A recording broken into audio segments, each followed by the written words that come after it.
Now at 11, President Trump taking heat and placing blame. I've condemned neo-Nazis.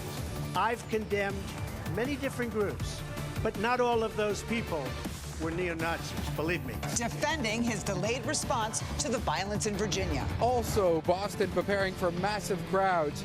Protests planned for this weekend on the Common. Officials hope those demonstrations stay peaceful. Then, we're going to make it clear again today that there is no place for hate in Boston. denouncing hate, the city stands together after a panel of glass at the Holocaust Memorial is shattered for the second time this summer. Plus, a local MMA fighter dies after a weekend fight. Tonight, what happened and how he's being remembered. Summer sunshine returning to the forecast for tomorrow and lowering humidity, but how long will it stay that way? And training camps today, so we're going to go watch them play. Overwhelmed and in shock, one of Tom Brady's biggest fans bursting into tears. His surprise journey to watch Brady play. It's all now from the Night Team. 7 News at 11 starts now. Tonight at 11. What about the alt-left that came charging at the, as you say, the alt-right? Do they have any semblance of guilt? Blaming both sides. Before I make a statement, I need the facts. And defending his delay. You had a group on one side that was bad, and you had a group on the other side that was also very violent. Tonight, the president's not backing down. President Trump reinforcing controversial comments that he made over the weekend, blaming both sides for the violence in Virginia. The president doubling down on those original remarks and getting some backlash for it. Night Team's Eric Kane live in our newsroom with details on this news conference today.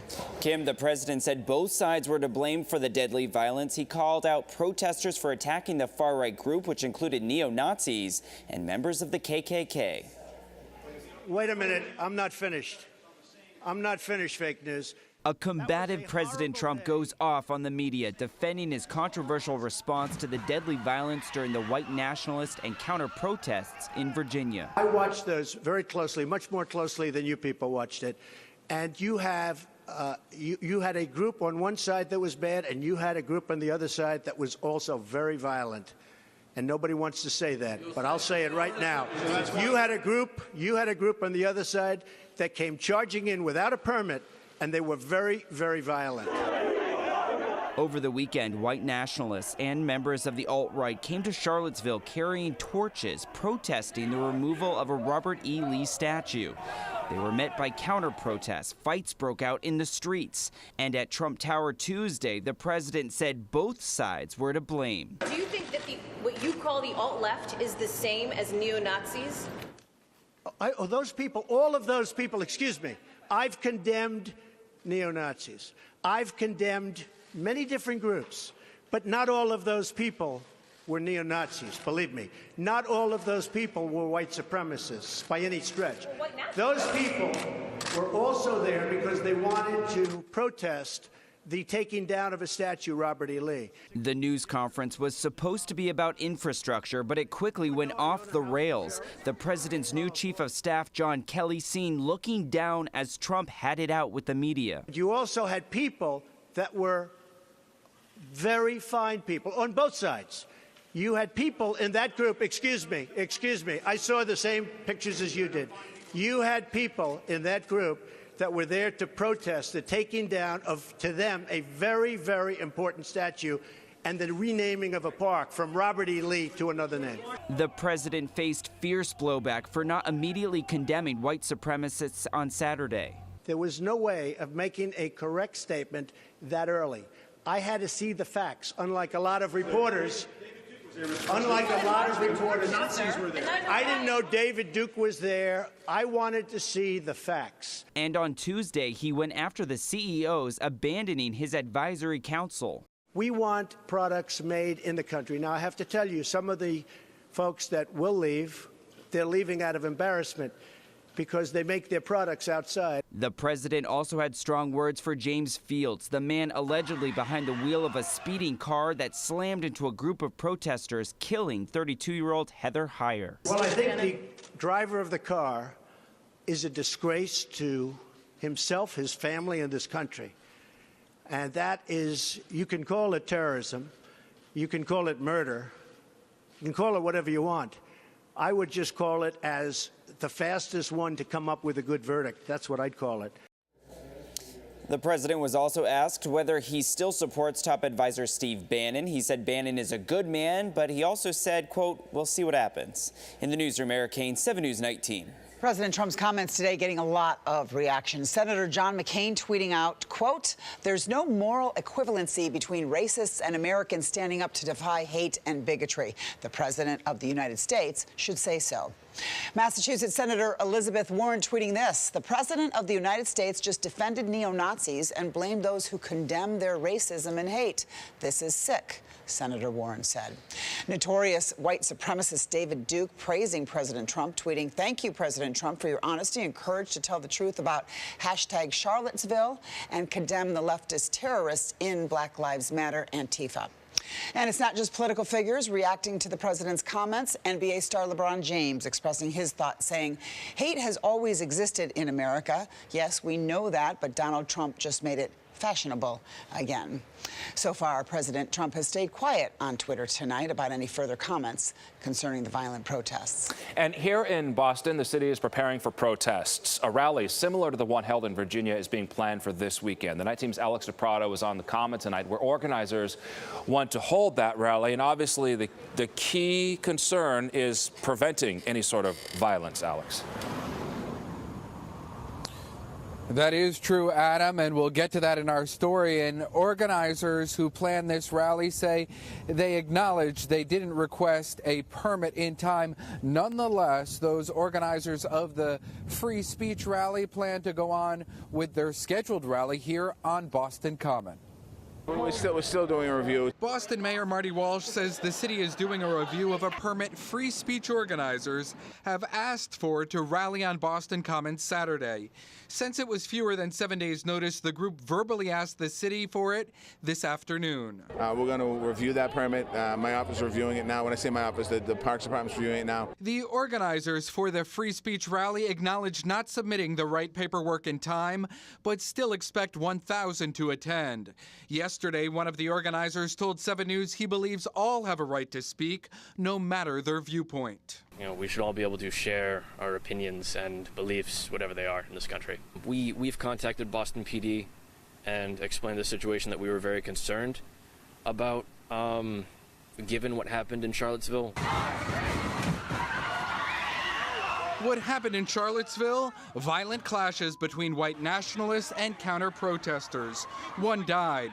In Boston, those opposed to the free speech rally are expecting at least 6,000 people to show up to send a message of defiance to any hate groups. Not in our city. You don't get to come here without facing resistance. Not in this city, not in the city of Boston. The mayor says he expects all who come to be peaceful. This isn't about countering the white extremists or the freedom speech folks. This is about creating a peaceful rally in remembrance of what happened in Virginia. That's what it should be. The people will be ready for whatever it is that happens on Saturday. And Boston police say they often like to meet with groups ahead of any rallies, and they say they plan to do that in this circumstance as well. We're live from Boston Common tonight. I'm Alex DePrado, 7 News 19. Stay with the news station for the very latest on the violence in Virginia. You can go to our website or 7 News mobile app for updates.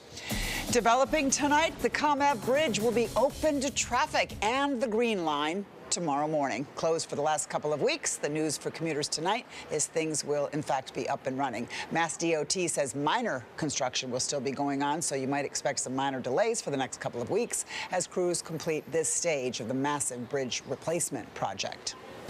Also from the night team, the city standing strong and picking up the pieces after the Holocaust Memorial is smashed for a second time this summer. A teenager now being charged with vandalism. Today, another arrest at site, a man accused of damaging flowers there at the memorial. The night team's Tim Caputo is live for us in Boston with the story. Tim? Yeah, those incidents don't appear to be related, but today thousands of people visited the memorial here. There was a prayer vigil in the morning, a vigil again at night, and the message throughout the day was that there is no place for hatred here in Boston. I resist bigotry and hate. Hundreds attend a vigil at the Holocaust Memorial in downtown Boston, exactly 24 hours after a teen tossed a rock at one of the giant glass panels, shattering it into countless pieces. This monument behind us is not just a city monument. It's a sacred memorial site. Earlier, community leaders joined together at the memorial for a second time in less than 2 months. Both times, someone threw a rock at the tall glass towers. I'm just very sad, and I know that there are so many people in this world that are very sad. The teen who's accused of breaking the glass was arraigned in juvenile court today, pleading not guilty to a charge of willful and malicious destruction of property. He was released and told to stay away from the memorial. This morning, even more disrespect here when witnesses say this man, seen running away, allegedly kicked over flowers placed at the memorial. The suspect, 37-year-old Saeed Bouzid, was tracked down by police and charged with vandalizing a grave planting. At this morning's event, a Holocaust survivor says desecration of this sacred site is personal. It hurt. It hurt me because just as if I would have lost a member of my family. As the entire community comes together to denounce all acts of hatred and bigotry in Boston. As Bostonians, we stand together in solidarity with our diverse community and our diverse nation. We give that same message today as we pick up the broken pieces of glass and rebuild that panel together. It should also be noted the incident back in June and the one that happened yesterday do not appear to be related in any way. Back then, it took several weeks to replace the glass on the pillar all the way at that end. This one will take just as long. We're live tonight in Boston. Tim Caputo, 7 News 19. The night team tracking Gert.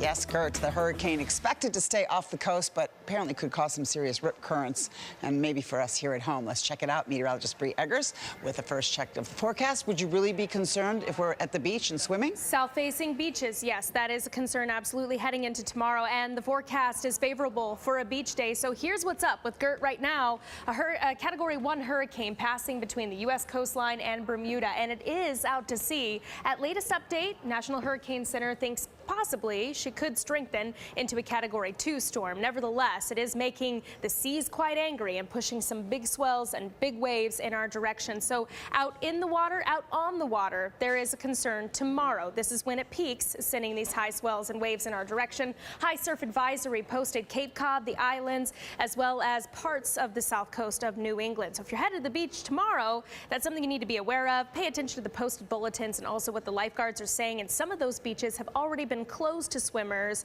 just to mitigate some rescues there. So you might want to check before you go. But here's how the next couple of days shape up for us. Gorgeous in the weather department, mostly sunny skies, warm temperatures. How long does it last? We'll get to more details in the extended forecast. Now to the latest on the nuclear crisis with North Korea, and it does appear North Korea's plans to attack Guam, a U.S. territory, are off tonight. State-run media says leader Kim Jong-un will wait to see what the U.S. does next before making any final decisions. And President Trump has been in touch with the Japanese Prime Minister to talk about a plan of action. More news tonight. A mixed martial arts fight here in Massachusetts takes a tragic turn. A man from Sutton died this weekend after getting hit during a match. Now, the death investigation is underway in Plymouth. The night team's Adam Bagney spoke to some people who watched the fight. Adam? Yeah, so this fight took place over the weekend, but it wasn't until today that this man died, and this witness claims that the fight went on for far too long. A 26-year-old Sutton man is dead tonight after succumbing to injuries he suffered during an MMA fight. Sean Zen was among the paying customers. The doctors ended up stopping it, and the kid couldn't even stand up. I mean, he was just, it took his whole team to pick him up. The bout happened Saturday night at Plymouth Memorial Hall. Clark, an amateur, was fighting on an undercard at 170 pounds. The fight stopped 2 minutes into the third round.